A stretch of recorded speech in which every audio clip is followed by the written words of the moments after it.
Welcome back to the Manage to Win podcast. Today's episode is sponsored by Habitly.com, and habits are an important thing. There are behaviors, how we interact with people, how we develop relationships, how we keep those relationships, how we manage our time, how we set and achieve goals. Really recommend you check it out, Habitly.com, where you can learn the habits of highly successful people for pennies a day. Great for teams. We have the majority of clients on there are companies that buy it for their teams. So encourage you to check it out. This is a great podcast. It's with Orrin Klopper, who is the CEO of NetSurit. It's an IT MSP, but we do not talk technology. We talk people. We talk acquiring companies and bringing them into your organization as a tool for growth. And we talk about his dream program that he's got going at his company that really builds relationships and helps people feel like they're doing meaningful work every day. Let's dive in.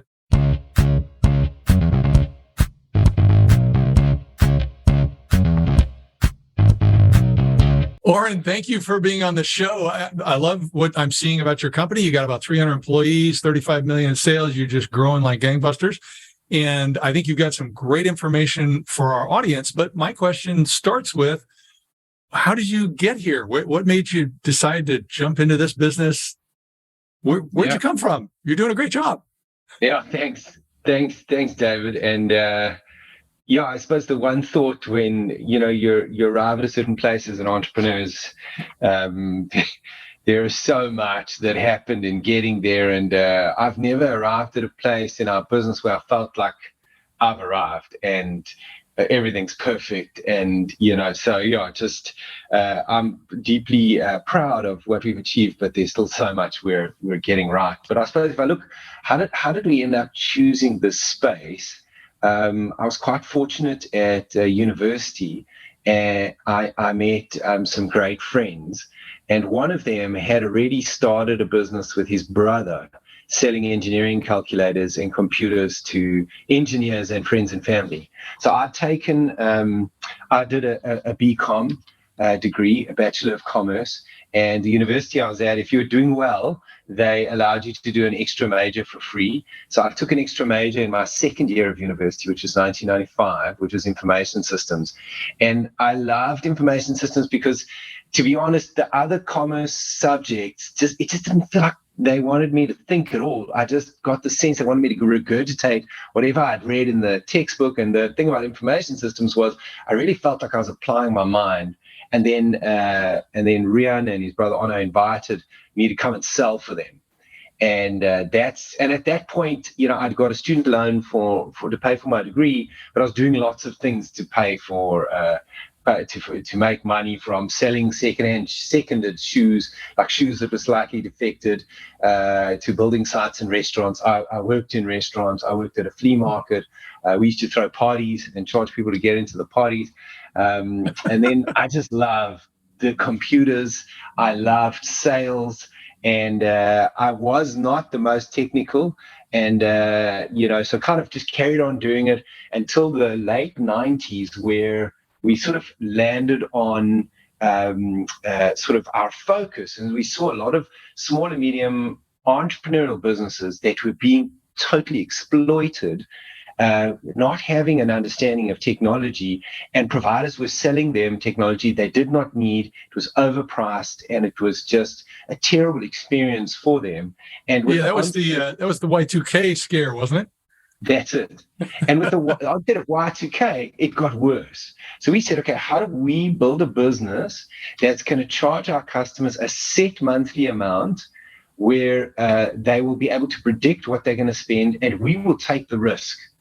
And so that's where we came up with the name NetSurit. It was Network Support Insurance. NetSurance was taken so we could get netsurit.com.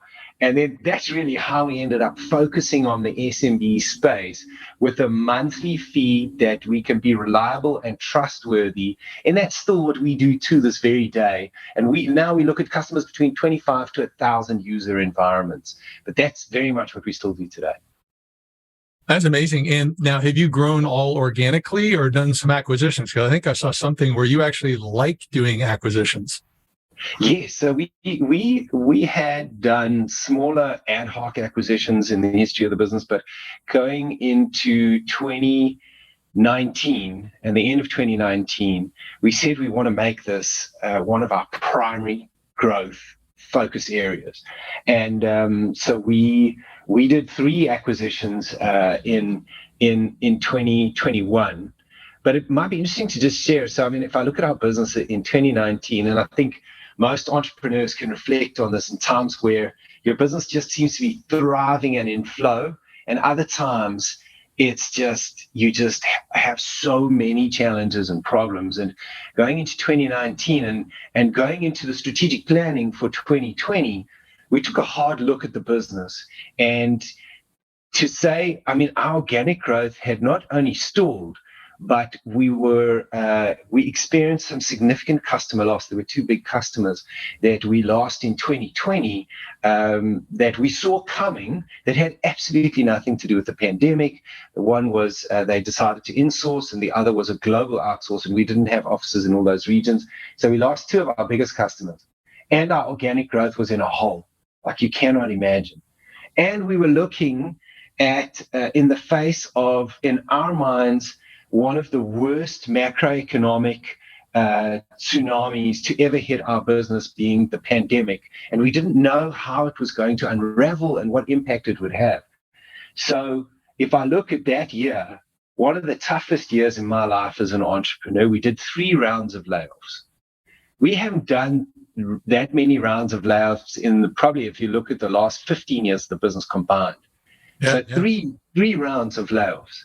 We cut cost more aggressively than we ever have before. So we took those savings, we put 50% back into cash flows and profits to protect the business because we didn't know how bad it was going to get. And then the other 50% we put into what we call a growth and innovation fund. So suddenly now we were building up funds to do things we've never done before. So over that time, we've increased our marketing investment 5 times. So we spend 5 times more now on marketing than we ever have before. Our organic growth is flying at a level it never, ever has before. We ended up doing 3 acquisitions in 2021 that have had a significant impact. So, if I look at our results at the end of 2019, we were about a $20 million business. And now our trailing 12 months is about $35 million in revenue. So facing some of the worst uncertainty that we could ever fathom and having an amazing team that got stuck in, we were able to turn it into a huge opportunity. And I believe literally transform the business where we were in, like I was borderline in entrepreneurial depression at that point. So it's been a crazy and wild ride, but very rewarding. Well, talk to me about how you made that decision that you were going to start doing some acquisitions, because it sounded like you felt like your back was up against the wall a little bit. You lost 2 large customers, organic growth was stalled, and you were making the wise but very difficult decision of making 1 layoff round, and then you had to do 2 more. What were the different considerations that you were looking at of kind of Gary Keller's thing? What's the one thing that's going to get us out of this? What is the one thing we're going to do? You chose acquisitions. Why did you choose that versus some of the other things you were considering? Yeah, so it was a story of both organic and acquisitive growth. I knew we had to fix our organic growth, so I kept focusing on that, and we kept investing. And then from an acquisitive growth perspective, we had ad hoc explored this. And, if I look how we entered the New York market, it was through an acquisition originally in 2016, made every mistake you can possibly imagine except going out of business. We have 1 staff member left from that business. And those 2 shareholders are still shareholders in our business, amazing guys. We learn a lot from them. And but we made every mistake you could possibly imagine. So the focus on the acquisitive growth kind of came out of a lot of MSPs in our space. It used to be a lot easier to find new customers, and it has just become more and more of a red ocean. So the one sort of economic force in the MSP space that we saw was MSPs were struggling with organic growth. Okay, so that's the one factor. The second factor was, I think back then there were maybe I'm guessing, I don't have the numbers in front of me, under 20 private equity firms that were focused on the MSP space. Today, there are over 60. So to just think of that economic force. It's one of the biggest economic forces in the US economy today. They can literally shift where an industry goes and what it does. So we saw that growth happening. And I suppose when you look at the timelines, I'm 47 years old, and there are quite a lot of these MSP owners that were either my age or into their late 50s and early 60s, and they were exploring options of how can I see a return on my adult life's work of this business that I've created. And so when we were talking while we were thinking about this, talking to potential opportunities, we could hear. And obviously, the onset of the potential pandemic, there was that uncertainty. People were like, okay, how can I possibly in this pandemic join forces with a larger organization, or possibly look at a liquidity event to realize some of the investment that they've made. And yeah, touch wood, it ended up being very successful for us. Yeah, but learned a lot of lessons.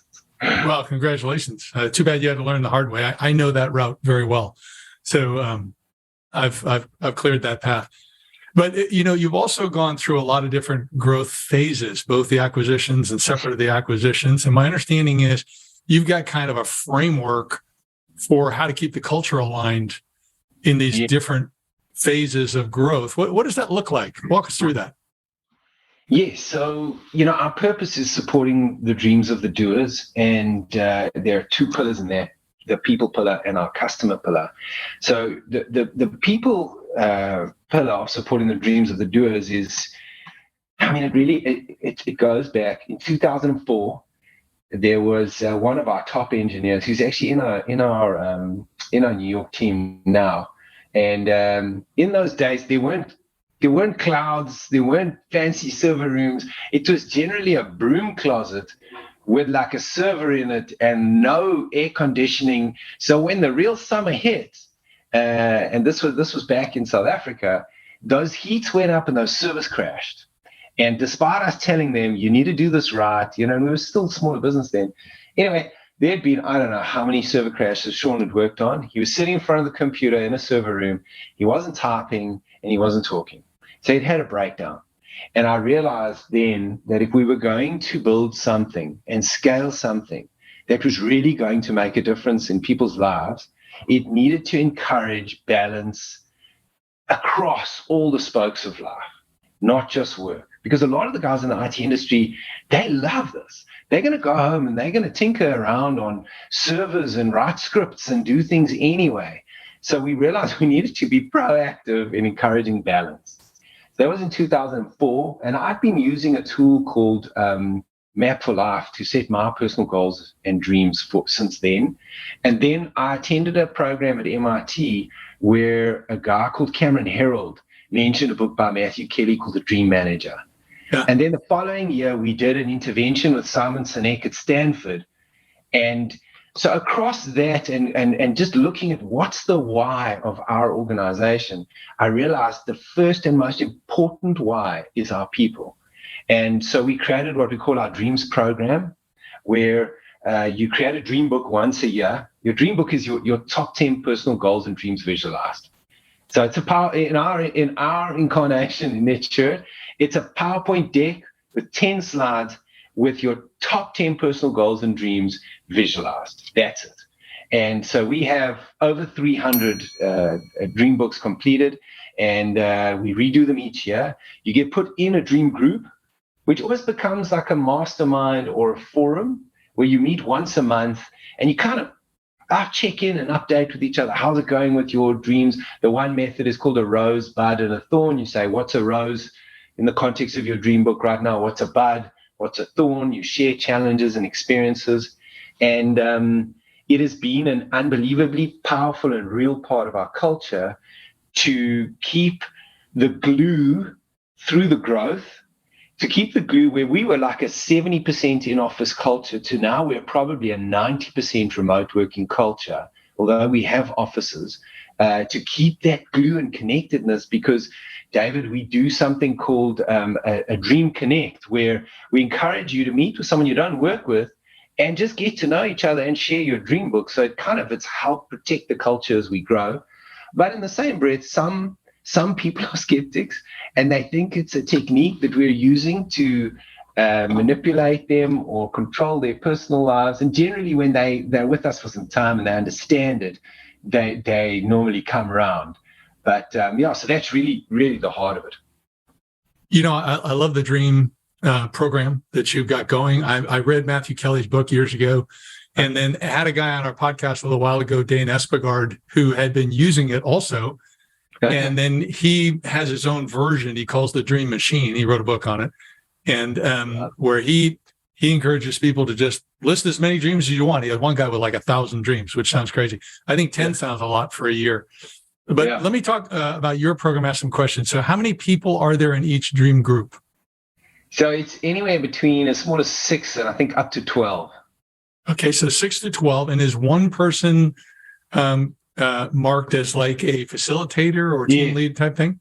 Okay. So we have dream coaches and we get them trained monthly. It's volunteer-led. So it's people from the dream group. It's not, we have a dream manager internally that her full-time job is to manage the program and drive it. And so the dream coaches get trained. And then from a habit perspective, because I absolutely love Charles Duhigg's book, The Power of Habit, where he talks about, and just in some of the research I did around you, I can see that you get this. So we've tried to turn some of the dream program into institutional habits. So there's a weekly rhythm called your Dreams Week in Advance, where you have to capture before the craziness of the week starts. Because sometimes you wake up on a Friday from a week of work, and you don't even know what happened, let alone pursued anything in your personal goals and dreams. We ask you to capture the 3 to 5 things you want to get done this week to progress you towards your goals and dreams. And then we ask you to dashboard your progress as well. We actually do it in our leadership team. We all share our dream books with each other, and then we dashboard over all red, green, yellow, how we're doing. So those are some of the habits that we've tried to build in around the program. So you encourage them to define 10 dreams. This is where I'm trying to go. I'm at point A. I want to get to point B in each one of these 10 areas. Do you give them guidance on, what different areas that might be, like health or finance, career, whatever it might be? We've got a methodology that we use. I can share the PDF with you. And I'll just give you like a 30-second view. You take the 8 spokes of the wheel of life, like physical health, family, relationships, spirituality, etc. You rate them out of 10. Where am I today? 6 out of 10 on physical health.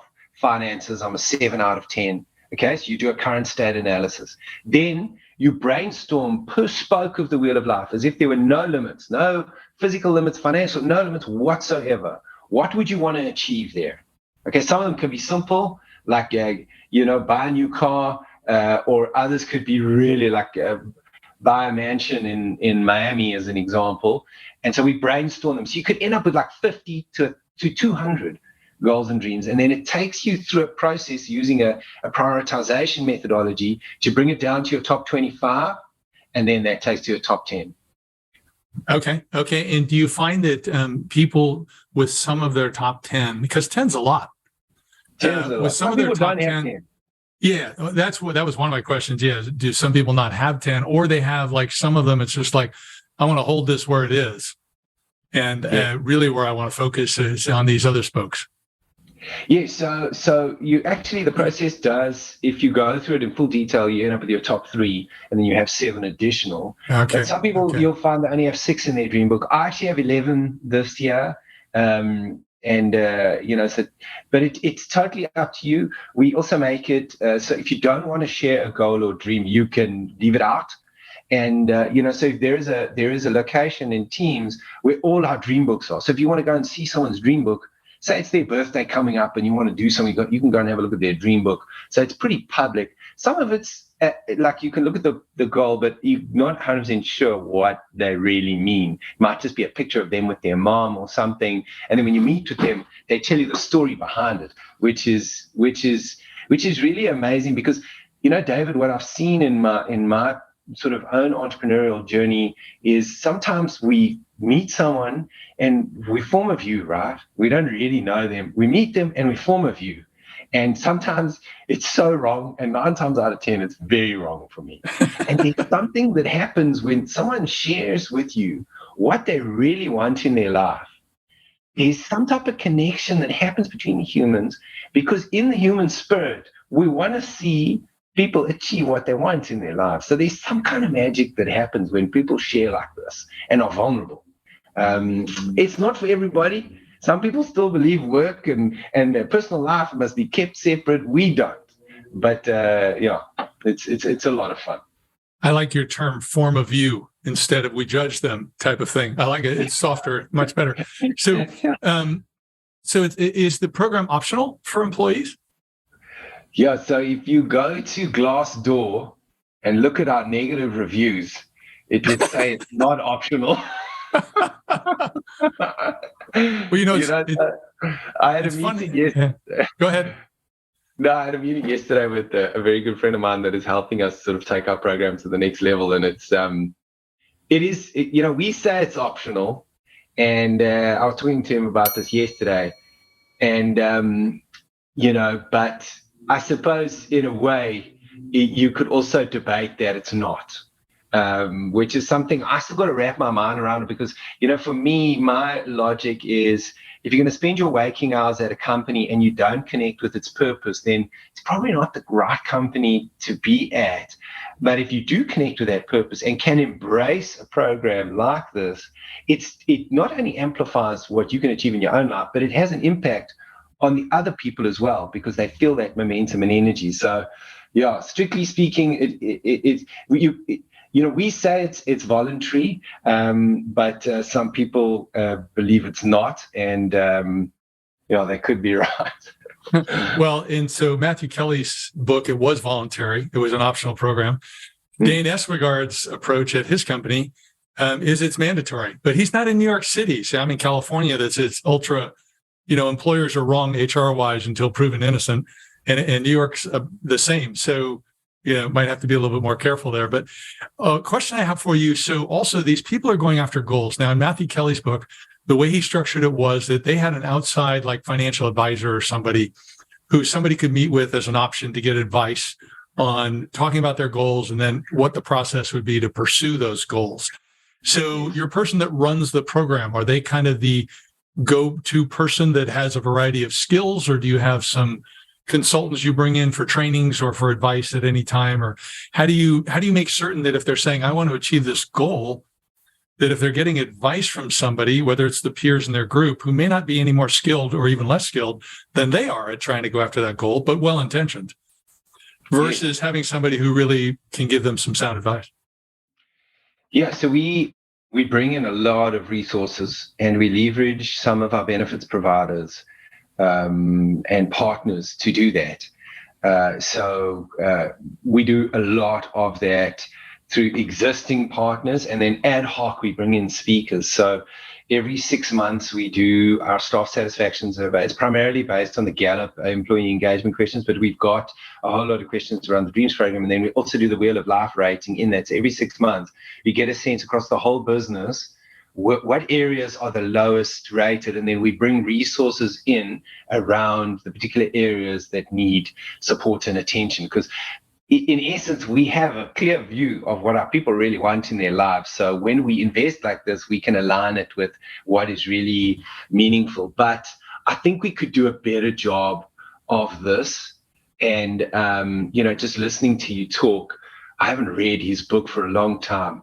I should go and read it again, because I actually forgot about that piece where they brought in they had like a financial advisor. Yeah, now that's valuable.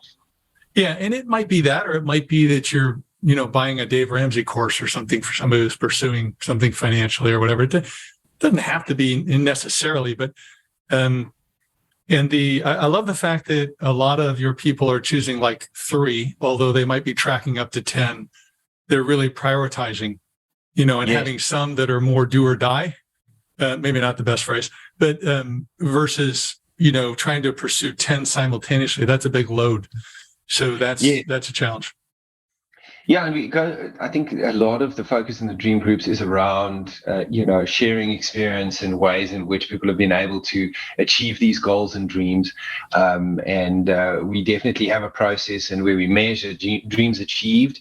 Because I think at the end of the day, the more of these dreams that can be achieved, the more value it's going to bring to people's lives. And I think what we do, though, is we try to make it quite clear we're not going to make their dreams come true. We're going to create an environment that will support them in making their dreams come true. Yeah, no, definitely. And I think you just alluded, there might be some people that are, they're going to achieve their dreams, and then they may need advice on how to sustain it. In other words, I got out of debt. Now I want to check in with the team. I want to just confirm I'm staying out of debt, type of thing. Or there can be something else. I gave up sugar or, whatever it might be. Exactly. Exactly. Those are great, simple examples. Great examples. Yeah. So that's, I think that's really good. So just for the fun of it, I'm sure you have hundreds of stories, but what are some of the stories that you think about when you think about your dream program, the people you think about that face some challenges and they went after a dream, and maybe it was a year, maybe it was 5 years or 10 years. You've been in business a long time. And they got somewhere. They really achieved something meaningful to them. Yeah, immediately as you ask that question, there's a very good friend of mine who worked for the business years ago, and we were in a dream group together. And basically, in the African tradition in South Africa, if you are going to marry a woman, you need to pay something called lobola, which is it can be paid in cows, like a dowry. It can be paid in cows. It can be paid in. And this friend of mine was not from a wealthy family, and had really just made his own way in his life. And the woman he was courting and wanting to propose to was her father is a phenomenally successful entrepreneur, and they have real wealth and means. And it was amazing to just hear his insecurity in the initial phases around how, well, because he can't pay a good lobola, is he the right person? And it was over a year that we'd had extended sessions, and we'd also used the Johari blind window and so forth and that. And he went on to not only propose to her, to marry her, have 2 kids with her, and then he left and went on an amazing entrepreneurial journey and did a whole lot of things. And then 2 years ago he came back, and it is so they're good friends of ours, and it's amazing to see people go through what perceived to be these insurmountable life challenges, and then just through the support of caring people and good people around you, how he was able to get through that. And it's just really great to have him back in the team. And it's interesting, we have a lot of people that resign where the culture really resonates with them, and then they come back. So like I'll give you an example of a lady that worked for me quite recently, and she moved to London, and I was trying everything I could to keep her, but obviously the salaries in London were different, and compared to she was working in South Africa at the time, and she'd immigrated to London. And so she ended up taking a job there with a very large vehicle car manufacturer at their head office in the UK, and so forth and that. And there was just some toxicity in that culture that absolutely she ended up having to go into therapy, et cetera, without going into any detail. And she sent me a note a couple of weeks ago, because we hadn't been in touch, and just saying, I can't thank you enough for the Dreams program and the culture of NetSure, because it had such a big impact on my life, and I just want you to know you must never ever take it for granted. And I think that's an extreme example, but it's those little stories that people reach out and share that just make you feel good that it has touched someone's life, and it might seem like a small thing, or people take it for granted, but it's definitely an aspiration that I think has a positive impact on people. Well, I think you brought up 3 huge things here. So, Orrin, I think first of all, I could see you kind of warm up as you told these stories, and that is that we strive for these businesses that are going to be tremendously successful, but really it comes down to relationships. And a lot of times leaders forget that the first relationships are everybody that's working in their company. And it's so important because it lasts. I mean, you think about your work history, I think about mine, and I remember people I worked with. I remember my bosses, good or bad. Those are relationships. You also brought something else up that I think is super important for our audience to hear. And that is you had people leave you. And so because you had the relationship, my expectation is, and you had the Dreams program, you had advance notice that they were going to leave. Is that right? Yeah, and people give advance notice too. That's just it. That's just it. So you're not surprised. Oh, gone in 2 weeks, or I got to leave in a week. So you actually, and you cheered them on. You're like, hey, this is great. There's an opportunity for you. We helped you get to the next step in your career, right? Yeah. So I just think that's huge. And then the other part, because I get asked occasionally, should I take an employee back who left? Well, the person that said, sorry, I'm quitting, today's my last day, and is out the door, that's hard to consider taking that person back. But when you built the relationship and you had the Dream program and they're excelling, they're a top performer, a good performer, and you have this relationship with them and they leave on good terms, why wouldn't you have them back? Yes. Yeah. You know what you're getting. No, that's it. And it is only on good terms. So if they do not leave on good terms, then that door is closed. But we've had some guys that have come back 3 times. The one guy came back 4 times. he's a bit of a gypsy. He would wander off to the next place and then come back and then come back, Yeah, but as long as while they're there, they're productive team members. And it's not like for a week or two, it's, for a reasonable amount of time. Yes. I think it's great. I really think it's great. Yeah, send us the PDF. I will put a link on the notes here where they can download that. And in addition to a link to your company. But if they want to learn more about you, Orrin, I feel like we're just getting started, but if they want to learn more about you, where would they go? Sure. I'm on LinkedIn, Orrin Klopper. You can find me there. I'm very responsive. If you want to reach out, and you can also text me or call me on my mobile, 917-517-7763. I'll say that again, 917-517-7763. Or you can mail me on Orrin, ORRIN, at Netsurit, NETSURIT.com. Fabulous. Well, thanks so much for coming on the show. I think this is a great benefit. Yeah, what a pleasure. Thanks for tuning in today. If you liked the episode with Orrin, please leave us a comment or rating, subscribe, encourage other people to subscribe. We really appreciate your feedback anytime we can get it. Please don't forget our sponsor, Habitly.com, where you can improve your strengths. Take your strengths and make them a superpower on Habitly.com. Check it out. And lastly, stay tuned. We've got more great leaders coming. They have more ideas for you to help you become the best of the best. Bye for now.